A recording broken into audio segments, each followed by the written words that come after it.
Konflikti mes ish aktores, tashmë blogere Eliona Pitarka dhe klinikës Vera Virhov, duket se ka hyrë në një fazë të re dhe më serioze, duke përfunduar në dyert e gjykatës.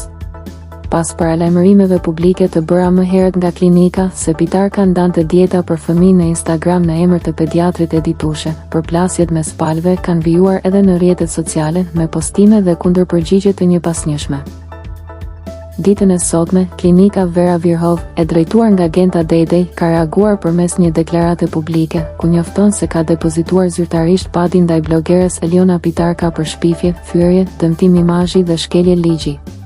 Sipas klinikës, ky proces mbështetet në dispozitat e kodit penal, i cili, në varësi të rasteve konkrete, parashikon dënime që mund të shkojnë deri në 3 vite burg. Po ashtu, në deklarat thuhet se çdo shumë që mund të përfitohet nga dëmshpërblimi do të dhurohet për qëllime bamirësie.